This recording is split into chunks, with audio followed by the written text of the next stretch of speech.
ونعوذ بالله من شرور أنفسنا ومن سيئات أعمالنا من يهده الله فلا مضل له ومن يضلله فلا هادي له ونشهد أن لا إله إلا الله وحده لا شريك له ونشهد أن سيدنا ونبينا ومولانا محمدا عبده ورسوله أما بعد فقد قال الله تبارك وتعالى في كلامه المجيد وإذا بشر أحدهم بالأنثى ظل وجهه مسودا وهو كظيم يتوارى من القوم من سوء ما بشر به أيمسكه على هون أم يمسه في التراب ألا ساء ما يحكمون صدق الله العلي العظيم وصدق رسوله النبي الكريم ونحن على ذلك من الشاهدين والشاكرين والحمد لله رب العالمين الحمد لله الله رب العالمين শুকরিয়া আদায় করি যে রব্বুল আলামিন আমাদেরকে দুনিয়ার সমস্ত কাজ থেকে ফারিগ করে জুমার নামাজ আদায়ের জন্য মসজিদে আসার বসার তৌফিক দান করেছেন এজন্য শুকরিয়া আদায় করি আলহামদুলিল্লাহ সম্মানিত হাজিরিন আমরা গত সপ্তাহে নারী সংস্কার কমিশনের যে নীতিমালা যে দাবিগুলো তারা পেশ করেছিল সেগুলো কিভাবে ইসলামের সাথে সাংঘর্ষিক এই বিষয় সম্পর্কে আমরা আলোচনা করেছিলাম যার দ্বারা স্পষ্ট হয়ে যায় যে নারী সংস্কার কমিশন সুপারিশনামাগুলো সরাসরি ইসলামের সাথে সাংঘর্ষিক এবং একজন মুসলিম হিসাবে মুসলমান কখনো এই নীতি এই দাবি বাস্তবায়ন হোক এটা কখনো মেনে নিতে পারে না। যে সমস্ত নারীদেরকে প্রতিনিধি বানানো হয়েছিল এরা বাংলাদেশের সংখ্যাগরিষ্ঠ নারীদের প্রতিনিধিত্ব করে না, বরং এরা যারা আছে তারা বিশেষ একটা শ্রেণী তথা সাহাবাদের প্রতিনিধি করে। আর এই সমস্ত প্রতিনিধিত্ব যারা আছে তারা মূলত ইউরোপ আমেরিকার তাদের বলদে চলে, তাদের মিশনগুলো বাস্তবায়নের জন্য চেষ্টা করে যাচ্ছে এবং তারা বলতে চায় ইসলাম নারীদেরকে অধিকার দেয়নি। যত কিছু তারা দাবি পেশ করুন তাদের এখানে সবচেয়ে বড় দাবি হলো ধর্ম তাদেরকে নারীদেরকে বিভিন্নভাবে তাদের সম্মান হানি করেছে, তাদের মর্যাদা ক্ষুণ্ণ করেছে। এক কথায় বলতে গেলে তারা ধর্মকে দোষারোপ করার চেষ্টা করে। অথচ পৃথিবীতে যে বড় বড় চারটা ধর্ম রয়েছে ইহুদি, খ্রিস্টান, মূর্তি পূজারী এবং মুসলমান, এই চার ধর্মের মধ্যে ইসলামের উপরে নারীদেরকে এত অধিকার আর কেউ নেই। বরং বিভিন্ন ধর্মাবলম্বীদের কাছে, বিশেষ করে হিন্দুদের কাছে, তাদের ধর্মের নীতি হলো নারীরা হলো একটা সাপ বিচ্ছুদের দামি, এর চাইতেও নিকৃষ্ট হলো নারী। এবং তাদের ধর্মের মধ্যে নিয়ে কোনো নারীরা উত্তরাধিকারী কোনো সম্পত্তি পাবে না। তাদের ধর্মের আরেকটা নীতি হলো হিন্দুদের বিশ্বাস যে সতীতা নামে একটা প্রথা তাদের মধ্যে চালু আছে, স্বামী মারা গেলে স্ত্রীকেও স্বামীর সাথে একসাথে জ্বালিয়ে দেওয়া হয়। এবং খ্রিস্টান ইহুদি ধর্মের মধ্যেও বিভিন্নভাবে তারা বলে যে পুরুষদেরকে নারীদের জন্য সৃষ্টি করা হয়, বরং নারীদেরকে মূলত পুরুষদের জন্য সৃষ্টি করা হয়েছে। এবং তারা নারীদেরকে কোনোভাবে সমান অধিকার অথবা কোনো ধরনের অধিকার দিতেও রাজি না। এরকম ভাবে বৌদ্ধ ধর্ম, যারা নিজেদেরকে শান্তিপ্রিয় ধর্ম মনে করে, এরা বলে যে সমস্ত ফিতনা, সমস্ত গুনাহ, সমস্ত পাপের মূল নারীরা। অথচ ইসলাম বলে যে একজন নারীর মাধ্যমে একজন পুরুষ তার বাস্তবিক আদর্শগুলো ফিরে পেতে পারে। তো বিভিন্ন ধর্মাবলম্বীদের কাছে নারীদেরকে তারা ভোগের সামগ্রী মনে করে। তাদের কাছে নারীরা হলো এই পৃথিবীতে সবচেয়ে নিকৃষ্ট একটা জিনিস হলো নারী। অথচ ইসলাম নারীদেরকে সবচেয়ে বেশি মর্যাদা দিয়েছে। এবং আমরা গত সপ্তাহে বলেছিলাম যে এই সমস্ত নারী বা প্রগতিশীল যারা আছে তারা বলে যে ইসলাম নারীদেরকে অধিকার দেয়নি, বরং ইউরোপিয়ান যারা আছে, পাশ্চাত্য সাংস্কৃতিক যারা আছে, তারা নারীদেরকে সঠিক অধিকার দিয়েছে। যার কারণে বললাম আমেরিকা তৈরি হওয়ার পর প্রায় 218 বছর পার হয়ে যাওয়ার পরেও 47 জন প্রধানমন্ত্রীর মধ্যে একজনকেও নারী হিসেবে তারা প্রধানমন্ত্রীর দায়িত্ব নেন। এবং আপনি শুনলে অবাক হয়ে যাবেন যে আজকের বর্তমান বিশ্বের মধ্যে সবচাইতে ধর্ষণের দিক থেকে এগিয়ে আছে আমাদের সকলের প্রিয় রাষ্ট্র আমেরিকা। যদি আপনার বিশ্বাস না হয়, নামাজের পরে গিয়ে দেখবেন, ইউটিউবে সার্চ করে দেখবেন অথবা গুগলের মধ্যে সার্চ করে দেখবেন, টপ চ্যাম্পিয়ন একমাত্র ধর্ষণের দিক থেকে আমেরিকা। দ্বিতীয় নম্বর আফ্রিকা, তৃতীয় নম্বর সুদান, এরপর চতুর্থ নম্বর আমাদের প্রতিবেশী রাষ্ট্র ভারত। আলহামদুলিল্লাহ, 10টা রাষ্ট্রের মধ্যে বাংলাদেশ নেই। এমনকি আরো 50টা রাষ্ট্রের মধ্যেও বাংলাদেশকে পাওয়া যাবে। তো যারা আমাদেরকে নারীবাদী প্রগতিশীল মনে করে, যারা আমাদেরকে বলে নারীরা অধিকার দেয় নাই মুসলমান ইসলাম, তাদের রাষ্ট্রগুলোর অবস্থা এমন যে তারা টপ চ্যাম্পিয়ন হয়ে যায় দর্শনের দিক থেকে। পরিসংখ্যান অনুযায়ী বোঝা যায় যে এক একজন 6 জন নারীর মধ্যে, আমেরিকার 6 জন নারীর মধ্যে একজন নারী অবশ্যই দর্শিতা, আর 33 জন পুরুষের মধ্যে একজন পুরুষ দর্শক। এছাড়াও এরকম বহু প্রতিবেদন আছে যেগুলোর মধ্যে আমেরিকার সকলের সবচেয়ে এগিয়ে আছে। ইসলাম নারীদেরকে অধিকার দেয়নি এমন নয়, বরং ইসলাম নারীদেরকে যে অধিকার দিয়েছে পৃথিবীর কোন ধর্ম নারীদেরকে সেই অধিকার দিতে পারেনি, পারবে না। ইসলামী নারীদেরকে কি অধিকার দিয়েছে আজকে আমরা এই বিষয়ে সামান্য আলোচনা করব ইনশাআল্লাহ। ইসলামের প্রাথমিক যুগে নারীরা ছিল দাসদাসী এবং নারীদেরকে ভোগের সামগ্রী হিসাবে ব্যবহার করা হতো। কেউ হয়তো 2 দিনের জন্য, কেউ 5 দিনের জন্য, কেউ 10 দিনের জন্য নারীদেরকে নিয়ে যেত, ভোগ করে ছেড়ে দিত। এটা ইসলামের প্রাথমিক যুগের এই বিবাহ বা এই নীতিটা চালু ছিল। কিছু সময়ের জন্য নারীদেরকে ভোগ করা হতো, বিবাহ বলতে কোনো কিছু ছিল না। কিন্তু কোরআন কারীম আল্লাহ রাব্বুল আলামিন সূরা নিসা 3 নম্বর আয়াত নাযিল করে নারীদেরকে বিবাহের অধিকার দিয়ে বলেন, فَانكِحُوا مَا طَابَ لَكُم مِّنَ النِّسَاءِ مَثْنَى وَثُلَاثَ وَرُبَاعَ। এই আয়াতে আল্লাহ রাব্বুল আলামিন বলেন, তোমরা নারীদেরকে বিবাহ করো, 1 জন, 2 জন, 3 জন, 4 জন করে সর্বোচ্চ 4 জন পর্যন্ত বিবাহ করো। এখানে আল্লাহ রাব্বুল আলামিন সরাসরি নারীদেরকে ইসলামের পক্ষ থেকে আল্লাহ রাব্বুল আলামিন নারীদের জন্য বিবাহ নামক একটা জিনিস দিয়ে দিলেন, যার মাধ্যমে একজন পুরুষ যে নারীকে বিবাহ করবে তার আজীবন এই নারীর সাথে জীবন কাটাবে এবং জান্নাতে গেলেও এই নারীর সাথে থাকবে। কোরআনের আয়াত দ্বারা স্পষ্ট বোঝা যায় আল্লাহ রাব্বুল আলামিন নারীদেরকে বিবাহের অধিকার দিয়ে দিয়েছেন, যা আগের যুগে দেওয়া হয়নি।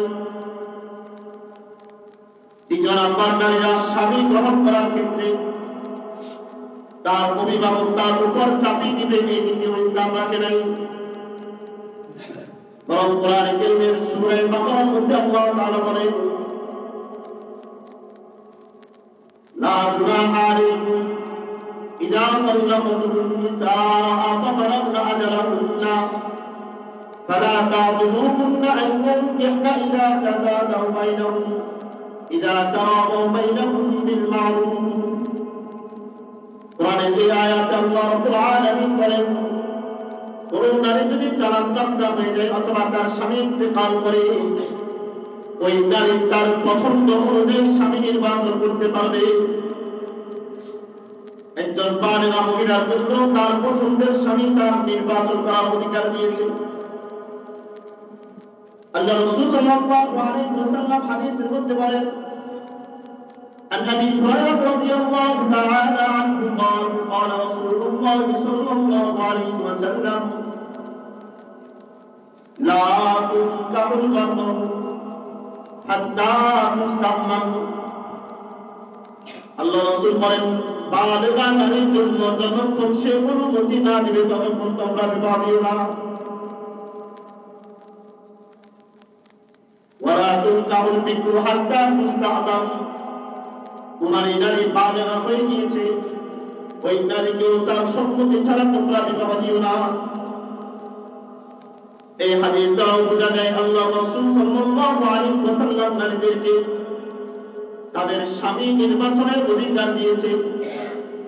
এই জন্য পরিবার আত্মীয় স্বজন যদি কোথাও জোর করে বিবাহ দেয়, এটা তার জন্য বৈধ নয় যতক্ষণ পর্যন্ত তার মেয়ে তার সন্তান রাজি না হবে। ইসলাম নারীদেরকে স্বামী গ্রহণ করার ক্ষেত্রে, তার পছন্দের পুরুষ গ্রহণ করার ক্ষেত্রে অনুমতি দিয়েছে। এবং আল্লাহ রাসূল সাল্লাল্লাহু আলাইহি ওয়াসাল্লাম বলেন যতক্ষণ পর্যন্ত কিশোরী নারী বালিগা হয়ে গিয়েছে সে যতক্ষণ পর্যন্ত অনুমতি না দিবে ততক্ষণ বিবাহ হবে না। অভিভাবক শুধুমাত্র দুইটা পরিবারের সমন্বয় দেখবে, কিন্তু বিবাহের ক্ষেত্রে জোর করে দেওয়ার কোনো অনুমতি শরীয়ত দেয়। তো নারী তো ইসলাম তো নারীদেরকে স্বামী গ্রহণ করার অনুমতিটাও দিয়েছে। তৃতীয় নাম্বার, নারীদেরকে আল্লাহ রাব্বুল আলামিন এমন একটা অধিকার দিয়েছেন যেটা পুরুষকে আল্লাহ তাআলা দেন নাই।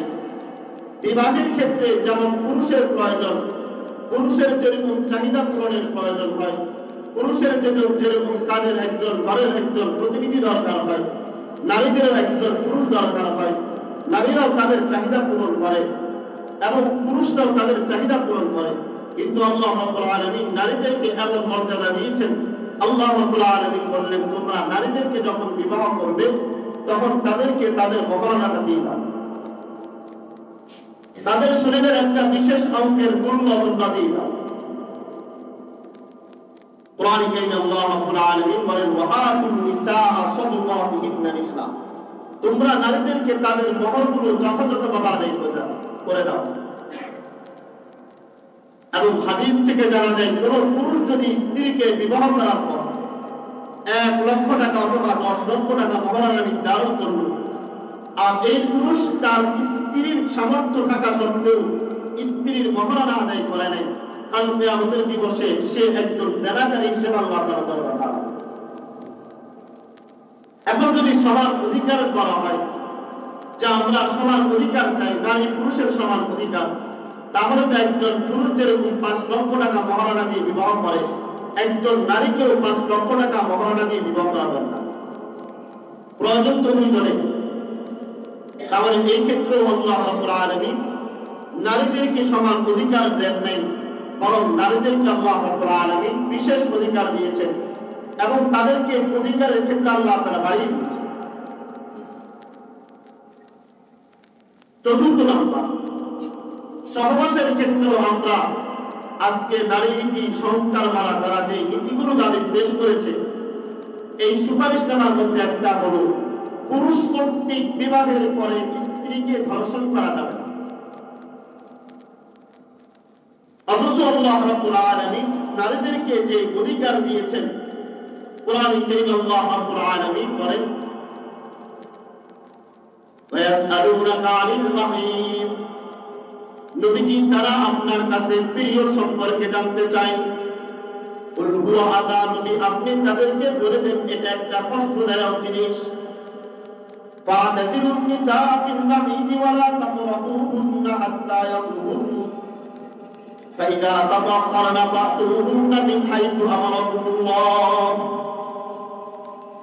নবী যখন তারা আপনাকে জিজ্ঞেস করে প্রিয় সম্পর্কে, মাসিক সম্পর্কে, আপনি তাদেরকে জানিয়ে দেন তোমরা এই সময় পুরুষরা নারীদের কাছে যেও না যতক্ষণ পর্যন্ত ওই নারী পবিত্র না হবে, তার ওই পিরিয়ডের নির্দিষ্ট সময় যতক্ষণ শেষ না হবে ততক্ষণ পর্যন্ত তোমরা তাদের সাথে সহবাসের চেষ্টাও করবে না।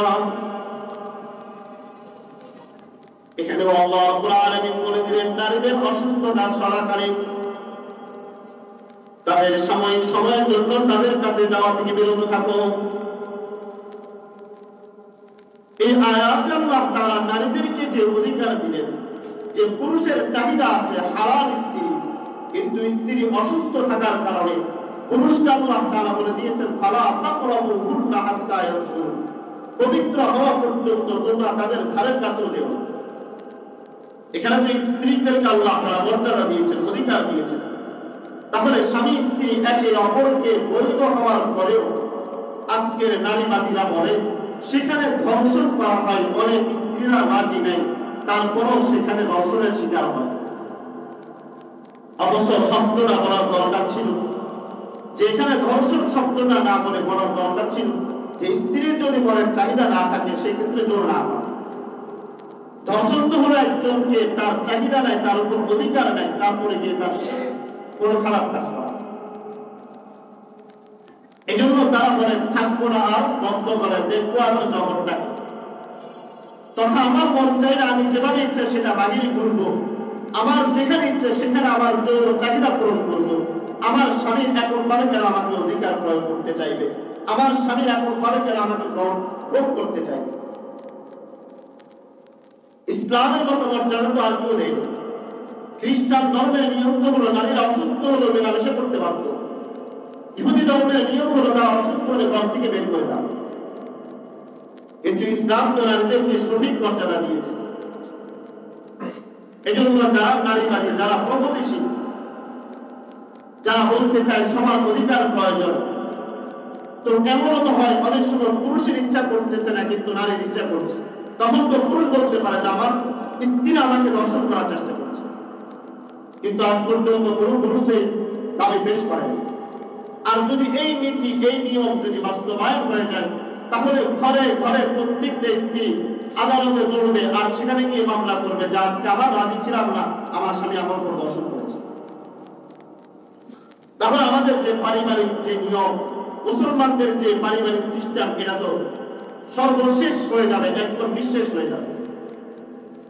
আল্লাহ রাসূল সাল্লাল্লাহু আলাইহি ওয়াসাল্লাম হাদিসের মধ্যে বলেন মান আতা হাইজান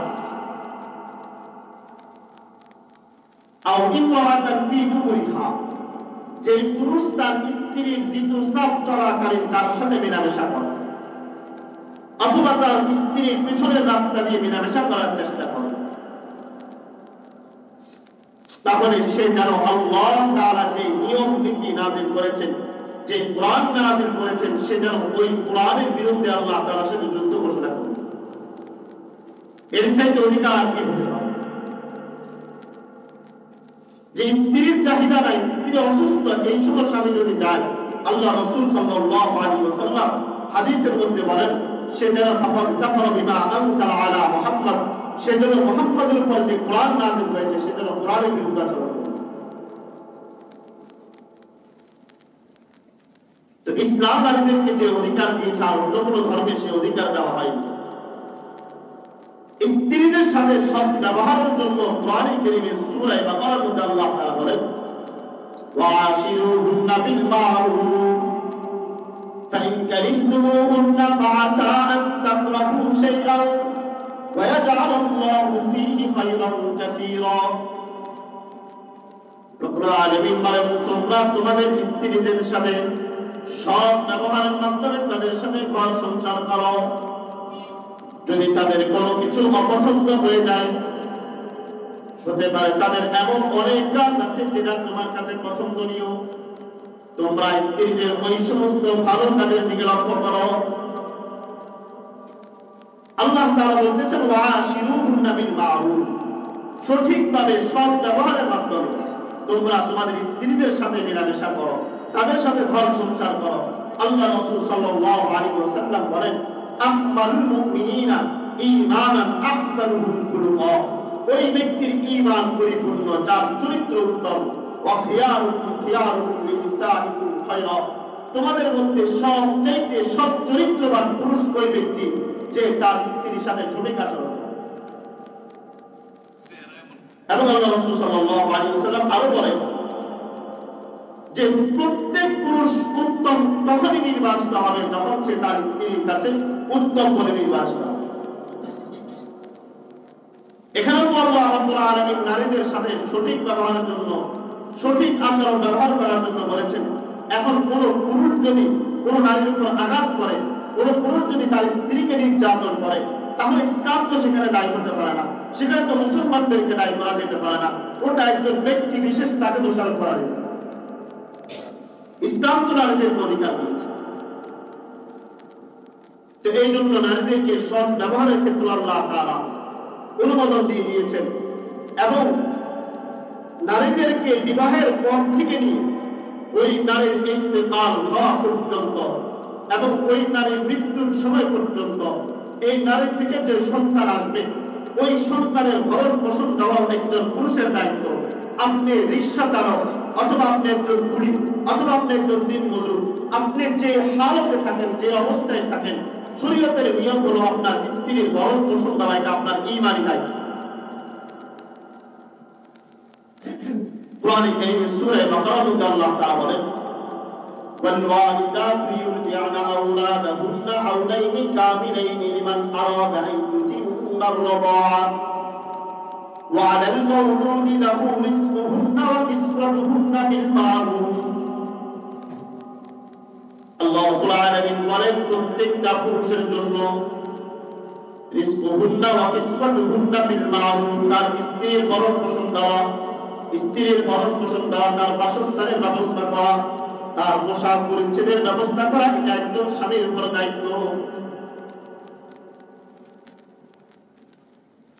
ফিকহে হানাফি কিতাব হেদায়াত কিতাবের মধ্যে স্পষ্টভাবে উল্লেখ করা হয়েছে যে একজন স্ত্রীর জন্য স্বামী মারা যাওয়ার পরেও এবং ওই স্ত্রীকে তালাক দেওয়ার পরেও 34 দিন 4 মাস 10 দিন ইদ্দত যখন পালন করবে তখনও স্বামীর দায়িত্ব হলো স্ত্রীর ভরণ পোষণ দেওয়া, স্ত্রীর থাকার ব্যবস্থা করে দেওয়া, তার ঘরের ব্যবস্থা করা, তার বাসস্থানের ব্যবস্থা করা, এটা স্বামীর দায়িত্ব। চাই স্বামী বিদ্যমান হোক অথবা ফকির হোক অথবা দারিদ্র হোক, যে অবস্থায় হোক, তার পেশা যেটাই হোক, তার স্ত্রীর অধিকার দিতেই হবে। তো শরীয়ত তো কখনো বলে নাই যে নারীরাও পুরুষদেরকে তাদের ভরণ পোষণ দিতে হবে, তাদের জামা কাপড়ের ব্যবস্থা করে দিতে হবে। ইসলাম তো এখানেও নারীদেরকে অধিকার দিয়েছে। এখানে তো পুরুষকে ঠকানো হয়েছে, এখানে তো যদি বিবেচনা করা হয় পুরুষটা ঠকে গিয়েছে। কারণ আমার পেশা যদি আমি একজন দিনমজুর হই, আমার 100 টাকা যদি কামাই হয়, তারপরও আমার স্ত্রীকে ভরণ পোষণ দেওয়া আমার দায়িত্ব। তাহলে সমান অধিকার নামে আসলে মূলত নারীদেরকে অধিকার দেওয়া হয় না, বরং নারীদের অধিকার থেকে বঞ্চিত করা হয়। 9 নম্বর, নারীদের অধিকার সম্পর্কে আল্লাহ রাব্বুল আলামিন একাধিক পুরুষদের জন্য একাধিক স্ত্রী রাখাটা বৈধ করে দিয়েছেন। এমনকি বাল্য বিবাহকে তারা বলে এটা হারাম। বাল্য বিবাহ যেখানে হবে সেখানে যেন বিবাহটা বিচ্ছেদ করে দেয়, এরকম একটা নিয়ম তৈরি করা হয় যেন সেখানে কোনো ধরনের নারীদেরকে 18 বছর আগে বিবাহ না দেওয়া হয়। আসলে মূলত এই প্রগতিশীল নারীরা, এই সমস্ত নারীবাদীরা, এরা মূলত চায় যে আপনার সন্তান 18 বছর হওয়ার আগে সে পার্কে গিয়ে যৌন আচরণ করুক, সে সেখানে গিয়ে খারাপ কাজ করুক, সে সেখানে গিয়ে তার চরিত্র নষ্ট করুক, তার সতীত্ব নষ্ট করে ফেলুক, সেখানে তাদের কোনো আপত্তি নেই। আপত্তি হলো আপনার মেয়ে কাউকে পছন্দ করে বিয়ে করতে চায়, আপনি তাকে উপযুক্ত মনে করে বিয়ে করে দিতে চান, তখন এসে বলবো যে এখানে বাল্য বিবাহ, শিশুদের উপর নির্যাতন করা হচ্ছে। কোরআন কারীম আল্লাহ রাব্বুল আলামিন বলেন ফানকিহু মা তাবা লাকুম মিনান নিসা মাসনা ওয়া সুলাসা ওয়া রুবা। বর্তমান পৃথিবীর সব যদি আমরা হিসাব করে দেখি যে এক একজন পুরুষের ভাগে 3 জন করে নারী, নারীদের সংখ্যা বেশি। যে একজন পুরুষ যদি একজন স্ত্রীকে বিবাহ করে তাহলে আর 2 জন নারীর ভরণ পোষণের দায়িত্ব কে নেবে? তার অভিভাবক কে হবে? এই নারী কি সারা জীবন তার বাপের কাঁধের উপর থাকবে? আল্লাহ রাসূল সাল্লাল্লাহু আলাইহি ওয়াসাল্লাম তো বললেন একাধিক বিবাহ করো, যার সামর্থ্য আছে সে যেন একাধিক বিবাহ করে। এবং একাধিক বিবাহ করার পরে কেউ যদি তার স্ত্রীর ভরণ পোষণ দিতে না পারে আর 2 জন স্ত্রীর মধ্যে সমতা বজায় রাখতে না পারে, আল্লাহ রাসূল সাল্লাল্লাহু আলাইহি ওয়াসাল্লাম হাদিসের মধ্যে বলেন মান কানা লাহু ইনদা রাজুলি ইমরাতানি, যদি কোনো পুরুষের কাছে 2 জন স্ত্রী থাকে ফালা ইয়াদিল বাইনাহুমা, আর যদি সেই ওই পুরুষটা ওই 2 জন নারীর মধ্যে সমতা বজায় রাখতে না পারে, যা আয়ামুল কিয়ামতি ওয়াশিকুহু সাকিতুন, সেই কিয়ামতের দিবসে এমন অবস্থায় আমার কাছে আসবে যেন ওই পুরুষের একটা পাশ যেরকম দুনিয়াতে কোনো একটা জিনিসের মধ্যে কোনো জিনিস পড়ার কারণে এক পাশ যেরকম ভেঙে যায়, কোন পুরুষের কাছে একাধিক স্ত্রী ছিল কিন্তু সে তাদের মধ্যে সমতা বজায় রাখে নাই, একজন স্ত্রীকে বেশি মহব্বত করেছে, নিজের যৌন চাহিদা পূরণের জন্য একাধিক বিবাহ করেছে, এখানে একবার বিবাহ করেছে তো আরেক জায়গায় গোপনে গিয়ে আরেকটা বিবাহ করেছে, অর্থাৎ তাদের মধ্যে সমতা বজায় রাখে নাই, তাদেরকে খরচ বহন ভরণ পোষণ দেয় নাই। আল্লাহ রাসূল বললেন যা ইয়াউমুল কিয়ামাতি শিক্কুহু সাকিতুন, তার এমন অবস্থায় সে কিয়ামতের দিবসে উপস্থিত হবে যে তার এক পাশটা পুরা ভেঙে চুরমার হয়ে গিয়েছে। তাহলে একাধিক স্ত্রীর কথা যেমন বলেছেন, পাশাপাশি এটাও বলে দিয়েছেন যে 2 জনের মধ্যে সমতা বজায় রাখতে হবে। এখন একাধিক স্ত্রীর নামে একাধিক বিবাহটাকে বৈধভাবে, যাকে হালাল একটা জিনিসকে তারা হারাম করে দিতে চায়, তারা চিরদিনের জন্য একাধিক স্ত্রী গ্রহণ করাটাকে চিরদিনের জন্য হারাম করে দিতে চায়। এর দ্বারা তারা নারীদের মধ্যে নারীদের প্রতিনিধিত্ব করে আসলে নারীদের অধিকার ফিরিয়ে দিচ্ছে না, বরং হাজার কোটি কোটি নারীরা তারা পুরুষ বিহীন তাদের জীবন কাটাতে হবে। কারণ একজন পুরুষের ভাগে যদি 3 জন নারী পড়ে তাহলে 2 জন নারীকে সে শুধু একজন গ্রহণ করলো, আরো বাকি 2 জন নারী তো তাদের বিবাহ ছাড়া থাকতে হবে। এই নারীরা সারা জীবন মা বাবার উপর দায়িত্ব বোঝা হয়ে থাকবে, একটা সময় তারা বাধ্য হয়ে যৌন আচারের অতিরিক্ত হতে হবে। আজকে এক একজন এমপি মন্ত্রীদের চরিত্র সম্পর্কে জানা যায়, অথচ তাদের কোটি কোটি টাকা, তারা চাইলে একাধিক স্ত্রী রাখতে পারে, কিন্তু একাধিক স্ত্রী রাখতে গেলে সমস্যা। এই জন্য পতিতালয় সমস্ত বড় বড় এমপি মন্ত্রীদের কিছুদিন পর পর ভিডিও পাস হয়ে যায়। যে সমস্ত নায়ক নায়িকাদেরকে আমরা একদম সুপার পাওয়ার মনে করি, আইডল মনে করি, এরা ওই সমস্ত এমপি মন্ত্রীদের রাত্রের বেলা এদের খাবার হিসেবে যায় এবং কিছু হলে কিছুদিন পর ভিডিও পাস করে এবার নারী তো পুরুষের নামে অপবাদ দিয়ে দেয় যে তার চরিত্র ভালো না। তো যদি একাধিক বিবাহের নিয়ম থাকে তখন একজন পুরুষ যেরকম তার চরিত্র রক্ষা করতে পারে, ঠিক তদ্রুপ হাজারো নারীরা তাদের চরিত্রকে এদিক সেদিক নষ্ট না করে একজন পুরুষের ছায়া ধরে থাকে, তার চরিত্র তার সতীত্ব রক্ষা করতে পারে। এখানে ইসলাম নারীদেরকে অধিকার দিয়েছে, তাদেরকে ঠকাই দেয়। নারীদের আরেকটা অধিকার, নারীদেরকে তালাক দেওয়ার অধিকার দিতে হবে। ইসলাম নারীদেরকে অধিকার, তালাকের অধিকার দিয়েছে, কিন্তু এটা পুরুষের দায়িত্ব, পুরুষ স্ত্রীদেরকে তালাক দিবে, নারী পুরুষকে তালাক দিতে পারে না। কারণ আজকের নারী, আপনার পাশের বাসায় যে নারীরা আছে, যে ভাবি আছে, যে আন্টি আছে, সে আসে আপনার কাছে বলবে যে ভাই আপনার ভাই তো ভালো না, আপনি একটু মায়া দেখালেন, আপনার মধ্যে ভাবি পেয়ে যদি ভাই মূল্যায়ন না করে, ভাইয়ের প্রমাণটাই তো জীবনটা মিথ্যা, আমি হলে তো আপনাকে এরকম সেরকম করতাম। এরপরের দিন দেখবেন ওই মহিলা তার স্বামীর সাথে গিয়ে খারাপ ব্যবহার করে এবং কিছু হলে ডিভোর্স নামা এখন পাঠিয়ে দিচ্ছে। এই জন্য ইসলাম যে নিয়ম করেছেন, নারীরা তালাক দেওয়ার ক্ষমতা রাখে না, তারা অধিকার রাখে না, একমাত্র পুরুষ তাদেরকে তালাক দিতে পারবে, আর পুরুষ মন চাইলে তালাক দিবে, এরকমটাও আল্লাহ তাআলা বলেন নাই। কোরআনে কারীমে আল্লাহ তাআলা বলেন ওয়াল্লাতী তাখাফুনা নুশুযাহুন্না ফাইযুহুন্না, হে পুরুষরা যদি তোমরা ভয় করো তোমার স্ত্রীর কোনো অবদ্ধতা, যদি তার খারাপ কোনো চরিত্রের কারণে তুমি তার প্রতি আশঙ্কা করো, ফাইযুহুন্না, সর্বপ্রথম তাদেরকে নসিহত করো, বুঝানোর চেষ্টা করো। ওয়াহজুরুহুন্না ফিল মাদাজি, দ্বিতীয় নাম্বার তাদের থেকে বিছানা আলাপ করে তাদেরকে বোঝাও যে আমি তোমার এই সমস্ত কাজের ক্ষেত্রে সন্তুষ্ট না। তৃতীয় নাম্বার ওয়াতরিকুহুন্না, তাদেরকে মৃদু আঘাত করা। হাদিসের মধ্যে রাসূল স্পষ্ট করে দিয়েছেন নারীদেরকে তাদের চেহারার মধ্যে আঘাত করা যাবে না, তাদেরকে দাগ দিয়ে কোনো ধরনের প্রহার করা যাবে না, তাদেরকে মৃদু প্রহার করো, তাদেরকে বোঝাতে চেষ্টা করো যে আসলে তুমি যে কাজটা করতেছো এটা সঠিক না। ফাইন আতাআনাকুম ফালা তাবগু আলাইহিন্না সাবিলা, যদি তোমার স্ত্রী মেনে নেয় তাহলে তার জন্য বিকল্প চিন্তা করিও না। কোরআনে কারীমে তো আল্লাহ তাআলা তিনটা অপশন দিয়েছেন। এক নাম্বার বলেছেন ফাইযুহুন্না, তাদেরকে নসিহত করো। দ্বিতীয় নাম্বার ওয়াহজুরুহুন্না ফিল মাদাজি, তাদের থেকে বিছানা আলাদা করে দাও। তৃতীয় নাম্বার তাদেরকে প্রহার করো, মৃদু প্রহার করো। এরপরেও যদি আপনার স্ত্রী না মানে, কোরআনের পরামর্শ হলো উভয় পরিবারের যে গার্ডিয়ানরা আছে, এলাকার যে মুরব্বীরা আছে, তারা এসে মীমাংসা করে দিবে। এরপরও আপনার স্ত্রী মানছে না, আপনি তাকে পর্দার কথা বলছেন, দ্বীনের কথা বলছেন, শরীয়তের কথা বলছেন, সে মানছে না, ইসলাম বলে তখন তুমি তাকে সতর্ক করার জন্য একটা তালাক দাও। এরপরও যদি সতর্ক না হয় 2 তালাক দাও। এরপরও যদি না হয় তাহলে আর কোনো রাস্তা নেই, 3 তালাকের সর্বশেষ স্তর। এখানেও তো নারীদের উপর জুলুম করে নাই যে পুরুষকে তালাকের অধিকার দেওয়ার কারণে পুরুষ যখন ইচ্ছা তখনই তালাক দিয়ে দিবেন, শরীয়ত এটা অনুমতি দেয় না।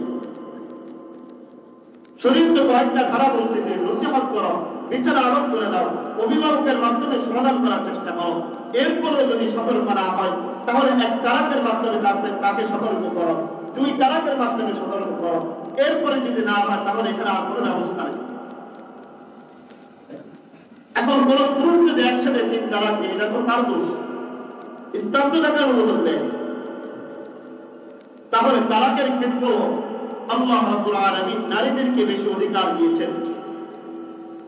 10 নম্বর নারীদেরকে অধিকার, ইসলাম সন্তান ধারণের ক্ষেত্রে নারীদেরকে অধিকার দিয়েছে।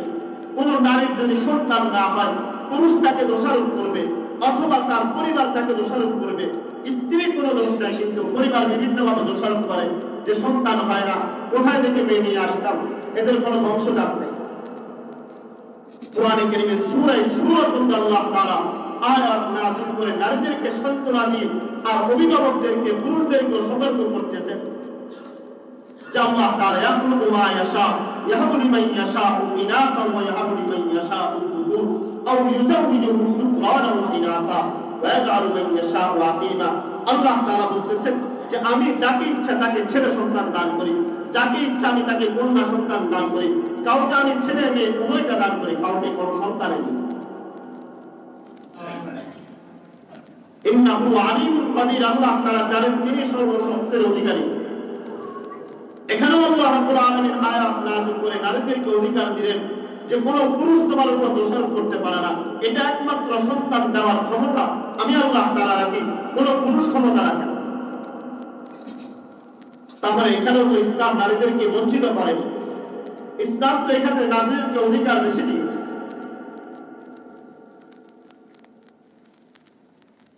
এগারো নম্বর নারীদেরকে অধিকার দেওয়ার ক্ষেত্রে বিধবা নারী, বিধবা হয়ে যাওয়ার পরে এদেরকে সমাজের মধ্যে মূল্যায়ন করা হয় না।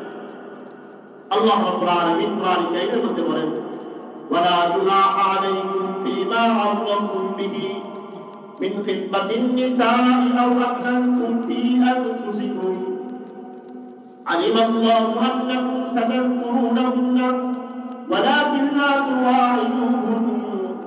আল্লাহ রাব্বুল আলামিন যদি বলেন কোন নারী যদি স্বামী ইন্তেকাল করে অথবা ওই নারীর যদি তালাক হয়ে যায়, ওই নারী তালাক হয়ে যাওয়ার পর স্বামী ইন্তেকাল করার পর বিধবা হয়ে যাওয়ার পরে ওই নারীকে যদি তোমরা বিবাহের প্রস্তাব দাও, অথবা মনে মনে চিন্তা করে রাখো যে আমি অমুক নারীকে বিবাহ করতে চাই, আল্লাহ তাআলা বলেন লা জুনাহা, তোমাদের জন্য কোনো ক্ষতি নাই।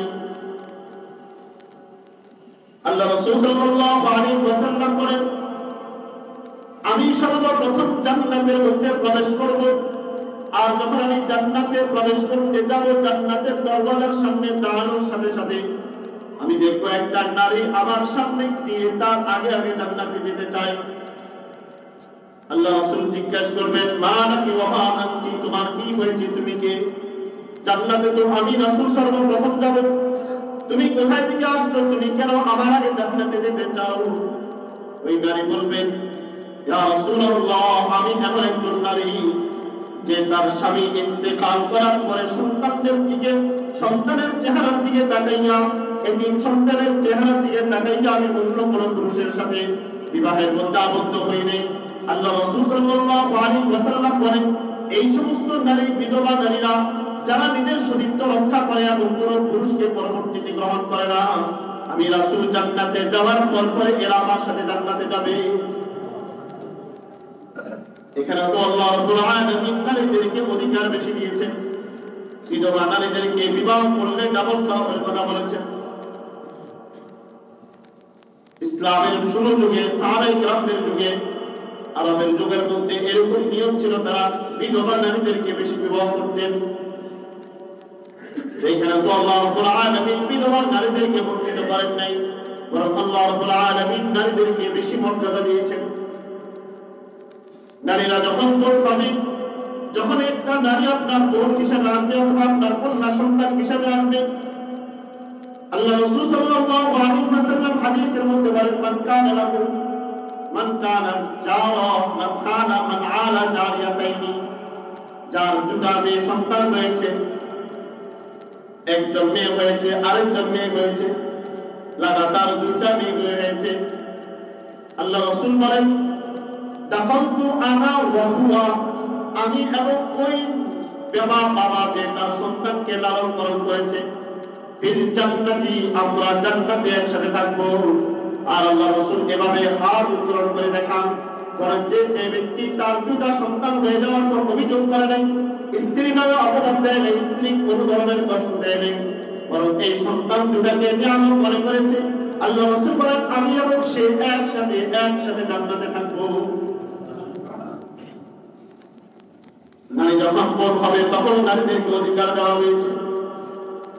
আল্লাহ রাসূল সাল্লাল্লাহু আলাইহি ওয়াসাল্লাম তিরমিজি শরীফের হাদিসের মধ্যে আসছে, মান কানা লাহু সালাসু বানাতিন আও সালাসু আখওয়াতিন আও ইবনাতানি আও বিতানি ফা আহসানা সুহবাতুহুম, রাসূল বলেন যার তিনটা মেয়ে রয়েছে, একজন হওয়ার পর আরেকজন মেয়ে রয়েছে, আরেকজন মেয়ে রয়েছে, তারা তিনজন মেয়ে, অথবা তার তিনটা বোন একসাথে, অথবা দুইজন বোন, অথবা দুইজন মেয়ে, ফাহসানা সুহবাতাহুন্না ওয়াত্তাকাল্লাহা ফীহিম, আর ওই পুরুষ, ওই বাবা যদি ওই সন্তানগুলোকে, ওই পুরুষ যদি তার ওই তিনটা বোনকে লালন পালন করেন, তাদের ব্যাপারে আল্লাহ তাআলাকে ভয় করে, ফালাহুল জান্নাত, তার জন্য জান্নাত ওয়াজিব হয়ে যায়। আল্লাহ রাব্বুল আলামিন কোরআনে কারীমের মধ্যে, আল্লাহ রাসূল হাদিসের মধ্যে এই নারীদেরকে অধিকার দিতে গিয়ে বলেন, এমন একটা যুগ ছিল, এমন একটা সময় ছিল যখন দুনিয়াতে নারীরা জন্মগ্রহণ করা তাদের জন্য অপরাধ ছিল। সূরা নাহলের মধ্যে আল্লাহ তাআলা বলেন, ওয়াইদা বুশিরা আহাদুকুম বিল উনসা ওয়াল্লা ওয়াজহুহু মুসওয়াদ্দান ওয়া হুয়া কাযীম, যখন জাহিলি যুগের নারীদেরকে, পুরুষদেরকে তাদের কন্যা সন্তানের ব্যাপারে সুসংবাদ দেওয়া হতো, তখন এদের চেহারাটা কালো হয়ে যেত, এদের অবস্থা এমন হতো, এরা মনে করতো এই সন্তানটাকে হয়তো আমার জমিনে জ্যান্ত দাফন করতে হবে, অথবা এই সমাজ থেকে আমাকে বিচ্ছিন্ন হতে হবে। নারী যখন মা হবে, আল্লাহ তাআলা তখন কোরআনে কারীমের মধ্যে বলেন, ওয়াসাইনাল ইনসানা বিওয়ালিদাইহি হামালাতহু উম্মুহু ওয়াহনান আলা ওয়াহনিন ওয়া ফিসালুহু ফি আমাইন আনিশকুরনি ওয়া লিওয়ালিদাইহি। আল্লাহ তাআলা প্রত্যেকজন পুরুষ নারীদেরকে নসিহত করতেছেন, তোমরা তোমাদের মা বাবার সাথে সৎ ব্যবহার করো, কেননা তোমাদের মা এক কষ্ট করার পরে আরেক কষ্ট বহন করেছে। একবার গর্ভে লালন করেছেন, এরপর তোমাদের মা তোমাদেরকে লালন পালন করেছেন। আনিশকুরনি ওয়ালিওয়ালিদাইকুম, তোমরা তোমাদের মা বাবার কৃতজ্ঞতা আদায় করো, আমারও কৃতজ্ঞতা আদায় করো। সাহাবী রাসূলের কাছে বললেন, ইয়া রাসূলুল্লাহ, সবচেয়ে বেশি উত্তম ব্যবহার আমার থেকে কে পাবে? আল্লাহ রাসূল বললেন, উম্মুক। ওই সাহাবী আবার জিজ্ঞেস করলেন, সুম্মা মান? এরপরে কে? রাসূল বললেন, এরপরও তোমার মা, এরপরও তোমার মা। চতুর্থবারে গিয়ে আল্লাহ রাসূল বললেন, তোমার বাবা তোমার থেকে, তোমার মাধ্যমে সৎ ব্যবহার চাই, তোমার বাবা তোমার থেকে সঠিক আচরণ ব্যবহার, তোমার বাবা তোমার থেকে হক পায়। এখানেও তো আল্লাহ রাব্বুল আলামিন নারীদেরকে বোন হওয়ার কারণে যেরকম সম্মান দিয়েছেন, মা হওয়ার পর আল্লাহ তাআলা নারীদেরকে সম্মান দিয়েছেন। কোরআনে কারীমের মধ্যে আল্লাহ তাআলা বলেন, নারী যদি কোনো কারণে উপার্জন করতে হয়, তার যদি কোনো ধরনের ব্যবসা বাণিজ্য করতে হয়, লিরিজালি নাসিবুম মিম্মা কাসাবু ওয়া লিনিসাই নাসিবুম মিম্মা কাসাবনা। নারীরা যদি কোনো কারণবশত তার এখন উপার্জনের প্রয়োজন, সংসার চালাতে হচ্ছে, আল্লাহ তাআলা বলতেছেন, লিরিজালি নাসিবুম মিম্মা কাসাবনা। নারীরা যেটা উপার্জন করতেছে এটা তাদের জন্য, আর পুরুষরা যেটা উপার্জন করে এটা তাদের জন্য। পুরুষের কোনো অধিকার নেই নারীর উপার্জন থেকে কোনো টাকা, কোনো অর্থ, কোনো সম্পদ গ্রহণ করে। তাহলে ইসলাম নারীদেরকে কর্ম করতে নিষেধ করে। শরীয়তের নিয়ম অনুযায়ী যদি, শরীয়তের আমল আখলাক যদি রক্ষা করে, পর্দা রক্ষা করে, সতীত্ব রক্ষা করে যদি কোনো নারী চাকরি করতে চায়, শরীয়ত নিষেধ করে নাই, তাহলে ইসলাম তো নারীদেরকে তাদের অধিকার থেকে বঞ্চিত করে নাই। ইসলাম তো নারীদেরকে তাদের শিক্ষা দীক্ষা অর্জন করতে বঞ্চিত করে নাই, বরং ইসলামের সবচেয়ে বড় শিক্ষিতা ছিলেন হযরত আম্মাজান আয়েশা সিদ্দিকা। তিনি পৃথিবীর সবচেয়ে বেশি জ্ঞানী ছিলেন। ইসলাম তো কোনো নারীকে শিক্ষা দীক্ষা থেকে বঞ্চিত করে। তাহলে নারী সংস্কার কমিশন তারা যে সুপারিশনামাটা সরকারের কাছে পেশ করলো, অন্তর্বর্তীকালীন সরকারের কাছে, এদের উদ্দেশ্য যদিও দেখাচ্ছে তারা নারীদের অধিকার চায়, আসলে যদি আজকে আমাদের এই দেশে, বাংলাদেশ সংখ্যাগরিষ্ঠ মুসলিম দেশে যদি আজকে নারীর অধিকার নামে যে নীতিমালা তৈরি করা হয়েছে, যদি এটা কোনোভাবে আমাদের আদালত থেকে রায় হয়ে যায়, তাহলে এই নারী সংস্কার কমিশনের মাধ্যমে আমাদের এই দেশে সরাসরি কোরআন সুন্নাহর একটা আইন চালু হয়ে যাবে। এই সংস্কারের নামে এই সুপারিশনামা যখন চালু হয়ে যাবে, তখন আমাদের সমাজের মধ্যে পশ্চিমা সংস্কৃতি চলে আসবে, যেখানে তাদের চরিত্র নাই, যারা যেখানে সবচাইতে বড় চ্যাম্পিয়ন দর্শনের ক্ষেত্রে আমেরিকা, আজকে তাদের এই মিশন যদি আমাদের এই দেশে বাস্তবায়ন হয়ে যায়, তো আমাদের হাজার বছরের যে ঐতিহ্য, মুসলমানদের যে পারিবারিক বন্ধন, মুসলমানদের যে পারিবারিক সামাজিক রীতি, তাহলে এগুলো সবগুলো ধ্বংস হয়ে যাবে। যদি এই নীতিগুলো বাস্তবায়ন হয়ে যায়, এই সুপারিশনামা বাস্তবায়ন হয়ে যায়, তাহলে সরাসরি কোরআন সুন্নাহর বিরোধী একটা আইন চালু হয়ে যাবে। তখন আপনার সন্তানকে আপনি চাইলেও ঘরে আবদ্ধ করে রাখতে পারবেন না। আপনার সন্তান যৌন কর্ম করবে, আপনার সন্তান পতিতালয়ে গিয়ে কাজ করবে, তখন তার অর্থের প্রয়োজন হবে, পতিতালয়ে কাজ যাবে, পতিতালয়ে যাওয়ার প্রয়োজন হবে না, ঘরে ঘরে পুরুষ নিয়ে আসবে, আনার পরে সে তার চাহিদা পূরণ করবে, অর্থনৈতিকভাবে সে স্বাবলম্বী হবে। আর আপনাকে তখন বলবে যে আমার শরীর আমার অধিকার, আপনি আমাকে বাবা বলে আপনার অধিকার থাকবে না, আপনার সন্তান বলে আপনার কোনো অধিকার থাকবে না। ঘরে ঘরে পতিতালয় তৈরি হবে, আর এদেরকে তখন আপনি বেশ্যাও বলতে পারবেন না, এদেরকে একজন যৌন কর্মী হিসাবে ঘোষণা করতে হবে। যদি তার অধিকার আজকে নারীদেরকে দিয়ে দেওয়া হয়, আজকে যদি সংস্কারের নামে যেই নীতিগুলো দাবি পেশ করা হয়েছে, যদি এটা বাস্তবায়ন হয়ে যায়, তাহলে আমাদের সমাজে ঘরে ঘরে যেভাবে তালাকের হার এখন বেড়ে চলছে, কয়েকদিন পরে এমন এক প্রস্তাব হবে যে কোনো নারীরা আর ঘর সংসার করতে চাইবে না। তখন পুরুষদেরকে তারা দাসত্বের শিকার করে রাখবে, তারা পুরুষদেরকে তাদের কন্ট্রোলে রাখার চেষ্টা করবে। তখন তারা সমাজের মধ্যে তারা যে চায় রাষ্ট্রের মধ্যে প্রতিনিধি তৈরি করা হোক, নারীদেরকেও সমান সমান অধিকার দেওয়া হোক, তাহলে দুদিন পর আর পুরুষের অধিকার থাকবে না। পুরুষ যে সে আপনার সাথে খারাপ ব্যবহার করবে, নারী আপনার সাথে খারাপ ব্যবহার করবে, আপনি যখন কিছু করতে যাবেন তখন সাথে সাথে বলবে আমার উপর সে র‍্যাপ করতে চেষ্টা করছে, সে আমাকে দর্শন করার চেষ্টা করছে। যদি আজকে এই নীতিগুলো চালু হয়ে যায়, তাহলে আমাদের সমাজের মধ্যে ঘরে ঘরে বিশ্ববিদ্যালয় তৈরি হবে। আমেরিকার মধ্যে যেরকম যৌনকর্মী, যৌন চরিত্রটা সামাজিকভাবে রাষ্ট্রীয়ভাবে ব্যাপক হয়ে গিয়েছে, আজকে যেরকম তারা যদি আজকে আমাদের এই নীতিগুলো আমাদের এই দেশে বাস্তবায়ন করতে পারে, তাহলে মুসলমানদের সংস্কৃতি আর থাকবে না, মুসলমানদের মধ্যে যে ভ্রাতৃত্বের বন্ধন, যে সামাজিক বন্ধন, এটাও থাকবে না। যদি আজকে তাদের নীতিগুলো দেশে বাস্তবায়ন হয়ে যায়, তাহলে সংসদের মধ্যে আর বিসমিল্লাহ থাকবে না। তখন এই রাষ্ট্র একটা সেকুলার রাষ্ট্র হবে, এই রাষ্ট্র একটা নাস্তিক রাষ্ট্র হবে। তখন আপনি বিসমিল্লাহ নামে এদেশে কোনো ধরনের মাহফিল করতে পারবেন না। তখন মসজিদের মাইকে আওয়াজ আর হবে না, তখন দ্বীন ইসলামের আওয়াজ মসজিদে আর চালু হবে না, তখন মসজিদে আযান বন্ধ হয়ে যাবে।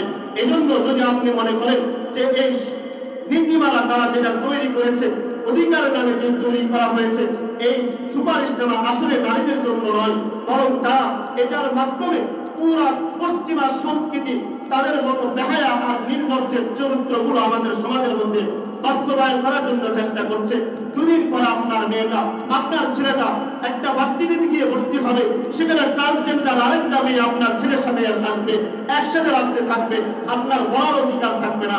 আপনার মেয়েকে ভার্সিটিতে দিবেন, মেয়ে আসার সময় রাস্তার মধ্যে ট্রান্সজেন্ডার একটা পুরুষ গিয়ে তার সাথে দাঁড়াবে, সে বলবে আমিও নারী, চলো একসাথে হাত ধরে হাঁটি, আপনার মেয়ে প্রতিবাদ করার অধিকার থাকবে না। এজন্য যে নীতি আজকে আমাদের সমাজের মধ্যে বাস্তবায়ন করার চেষ্টা করছে, এরা আসলে মূলত বাংলাদেশের হাজারো নারীদের প্রতিনিধিত্ব করছে না, এরা নারীদের অধিকার বাস্তবায়ন করছে না, বরং এরা পশ্চিমা এজেন্ডা আমাদের এই দেশে বাস্তবায়ন করার চেষ্টা করে যাচ্ছে। জুলাই বিপ্লবের মাধ্যমে এদেশের মানুষ দেখিয়ে দিয়েছেন যে স্বৈরাচার সরকারকে কিভাবে পতন করাতে হয়। নারী অধিকার নামে আজকে যে কমিশন তৈরি করা হয়েছে, ডক্টর ইউনূসকে এদেশের মানুষ এখন বলছে যে আপনি স্যার আরো 5 বছর থাকেন, কিন্তু যদি মুসলমানদের ভ্রাতৃত্বের বন্ধন, মুসলমানদের মূল্যবোধের প্রতি, মুসলমানদের ইসলামের কোন নীতির বিরুদ্ধে যদি কোনো আইন বাস্তবায়ন করে থাকে বা চেষ্টা করে, অথবা কোনো বিদেশি এজেন্ডা বাস্তবায়ন করার চেষ্টা করে, তো যেরকম স্বৈরাচার সরকারকে 2 মিনিটের সুযোগ দেওয়া হয় নাই, ডক্টর ইউনূসকেও 1 মিনিটের সময় দেওয়া হবে না। মুসলমান তাদের সংস্কৃতি আগে থাকবে, মুসলমানদের ধর্মীয় মূল্যবোধ আগে থাকবে, মুসলমান আগে তার ইসলাম ধর্ম নিয়ে থাকবে। মুসলমানদের মূল্যবোধ যখন নষ্ট হয়ে যাবে, যখন মুসলমানদের পারিবারিক বন্ধনগুলো নষ্ট হয়ে যাবে, যখন আমাদের ভোটের চরিত্রগুলোকে নিয়ে তারা চিনিমিনি খেলার চেষ্টা করবে, তখন মুসলমান এক মুহূর্তের জন্য আর বিলম্ব করবে না। যেরকম ভাবে স্বৈরাচার সরকারের বিরুদ্ধে মুসলমান বিলম্ব করে নাই, হাজারো রক্ত যাবে, ওটা তো ছিল রাষ্ট্রীয়ভাবে জুলুম করার কারণে, সেখানে মানুষ তার বিরুদ্ধে লড়াই করেছে। কিন্তু ইসলামের বিরুদ্ধে যদি কোনো নিয়ম নীতি তৈরি করা হয়, তাহলে মুসলমান এক মুহূর্তের জন্য, 1 সেকেন্ডের জন্য, 1 মুহূর্তের জন্য মুসলমান আর ঘরে বসে থাকতে পারে না। আজকে আপনি আর আমি বলতে পারি যে নারী সংস্কার কমিশন তৈরি করে তারা আজকে ডক্টর ইউনূস যে নিয়ম নীতিগুলো করেছেন, যে সংস্কারগুলো মাত্র অল্প কয়েক দিনের মধ্যে তিনি করেছেন, এই নীতিগুলো করার পরে ওনার এতগুলো ভালো কাজগুলোকে একসাথে ধুলায় ভেসে দেওয়ার জন্য এরা এই সমস্ত নারীরা আজকে উঠে পড়ে গেছে। এরা বিগত সরকারের আমলেও এরা পাঁচনা গোলামি করেছে, এরা নারীর অধিকার নামে সরকারকে বিভিন্নভাবে উস্কানিমূলক কথাবার্তা বলে এই দেশের মধ্যে বিভিন্ন নিয়ম নীতি চালু করে নারীদেরকে অধিকারের নামে রাস্তায় নিয়ে এসে তারা বাধ্য করেছে। আজকে শ্রমিক দিবস চলে যায়, কিন্তু হাজারো শ্রমিক তাদের অধিকার ফিরে পায় না। এই সমস্ত নারীবাদীরা সেখানে সেই সমস্ত শ্রমিকদের পক্ষে কথা না বলে একজন যৌনকর্মী, একজন বেশ্যাকে, একজন পতিতার নারীকে তাদেরকে শ্রমিক হিসাবে অধিকার দেওয়ার জন্য আন্দোলন করে। আপনি ভাবছেন যে আমাদের কি হবে? সমস্যা তো আমাদের নেই। তো মনে রাখবেন, 2 দিন পরে যখন আইন হয়ে যাবে, রাষ্ট্রীয় নিয়ম হবে, এদেশকে দীর্ঘ 200 বছর পর্যন্ত ব্রিটিশরা শাসন করেছে, এমনি করে নাই, তারা নিয়ম করেছে, আইন করেছে, আইনের মাধ্যমে মুসলমানদেরকে বাধ্য করেছে তাদের গোলামি করার জন্য। আজকে সেই একই মিশন বাস্তবায়ন করার জন্য, একই নিয়ম নীতি এদেশের মধ্যে বাস্তবায়ন করার জন্য, রাষ্ট্রীয়ভাবে নিয়ম করার জন্য তারা উঠে পড়েছে। এবং এদের যদি পিছনের ইতিহাস খুঁজে দেখেন, এরা একটা নাস্তিকের কোন আত্মীয় স্বজন হবে, এদের জন্মেরও কোনো ঠিক নেই। পিছনের গিয়ে দেখেন ইতিহাস। এরা এই দেশে বসে নাই, এদের মূল টার্গেট তসলিমা নাসরিনের যে মিশন ছিল এই মিশনটা এই দেশে বাস্তবায়ন করা। এজন্য মুসলমানের প্রত্যেকের দায়িত্ব এটা, প্রত্যেকটা নারীর অধিকার, তার অধিকার বাস্তবায়ন করার জন্য, ন্যায্য অধিকারের জন্য তার আন্দোলন করা দরকার। কারণ আজকে পুরুষদেরকে আমাদের পুরুষেরা যেভাবে বাবা মারা যাওয়ার পরে অথবা দাদা মারা যাওয়ার পরে যেরকম সম্পত্তির ভাগ ছেলেরা পায়, নারীরা পায় না, তখন আন্দোলন করার দরকার। ইসলাম যে নীতি দিয়েছে, যে আইন দিয়েছে, নারীদেরকে সেই ন্যায্য অধিকার দেওয়া দরকার। এজন্য নারীদের আন্দোলন করা দরকার। সমান অধিকারের নামে আন্দোলন করা নারীদের অধিকার থেকে বঞ্চিত করার একটা বড় মাত্র। মুসলমান আজকে আমাদেরকে বাধ্য হয়ে বলতে হয় যে আজকে তারা বলতে চায় আমাদের ঘরে ঘরে নারীদেরকে এমন ভাবে উপস্থাপন করা হোক, সে অসুস্থ, তার পিরিয়ড চলছে, তার নেফাস চলছে, সে সবার কাছে বলুক যে আমি অসুস্থ, আমার পিরিয়ড চলছে। আমাদের কোমলমতি 5, 6, 7 এই সমস্ত স্টুডেন্টদের কাছে একজন টিচার সেখানে দাঁড়িয়ে দাঁড়িয়ে সেক্স এডুকেশন দিবে, আর সকল স্টুডেন্টরা সেটাকে মেনে নিবে। একটা সময় যৌন আচরণ আমাদের সমাজের মধ্যে স্বাভাবিক হয়ে যাবে। তখন রাস্তাঘাটে কুকুর আর পশুর মতো তারাও রাস্তাঘাটের মধ্যে একজন অপরজনের সাথে আঘাত করবে। তখন মুসলমান, আপনি ইসলাম ধর্মকে মানেন, আপনি ইসলামের মূল্যবোধ নিজের মধ্যে বাস্তবায়ন করতে চেষ্টা করেন। মুসলমানদের ঈমানের প্রতি, ইসলামের মূল্যবোধের প্রতি আপনার সম্মান আছে, কিন্তু আপনার প্রতিবাদ করার কোনো ক্ষমতা নাই। বিগত 2 দিন আগের ঘটনা, ভাটারা থানার মধ্যে একজন নারী পুরুষকে যৌন চরিত্র বাস্তবায়ন করার জন্য সে বিদেশিদের মতো তার উপর আঘাত করতেছে, ভিডিও ভাইরাল হয়েছে। এখনো পর্যন্ত নারী নীতির যে সংস্কার নামা যে এখন বাস্তবায়ন হয়নি, তার আগেই আমাদের হাজারো নেতা কর্মীরা, এদেশের হাজারো নেতা, বহু নেতা এরকম আছে যারা পল্লীতে যায়, যারা ঘরে ঘরে নারীদেরকে নিয়ে এসে ভোগের সামগ্রী বানায়। আজকে হাজারো নারীরা তারা ব্ল্যাকমেলের শিকার হয়ে কোনো এক কারণে তারা আজকে পতিতালয়ে যাচ্ছে, তারাও এই রাস্তা থেকে বেরিয়ে আসতে যাচ্ছে। কিন্তু আজকে তাদেরকে বের করে আনার চেষ্টা না করে আপনার ছেলেটা মদ খাবে, মদের মধ্যে আসক্ত হয়ে গেছে, তাকে এখন বের করে না এনে তাকে ওই জগতের মধ্যে ডুবিয়ে দেওয়ার জন্য নারীরা আজকে আন্দোলন করছে। এই জন্য মুসলমানের ঈমানি দায়িত্ব যে মুসলমানদের যদি ঈমানি চেতনা থাকে তাহলে সংস্কার এদেশের প্রয়োজন, এদেশে আরো সংস্কার হোক। কিন্তু নারী সংস্কার কমিশন নামে যে কমিশন গঠন করা হয়েছে, এই কমিশনকে বাদ দিয়ে দিতে হবে। এটা রাষ্ট্রের সাথে মিলে না, এটা নারীদের অধিকারের সাথে মিলে না, এটা মুসলমানদের সাথে মিলে না, মুসলমানদের মূল্যবোধের সাথেও মিলে না, মুসলমানদের অধিকারের সাথেও মিলে না, মুসলমানদের ধর্মীয় ভ্রাতৃত্বের বন্ধন, পারিবারিক বন্ধনের সাথেও মিলে না।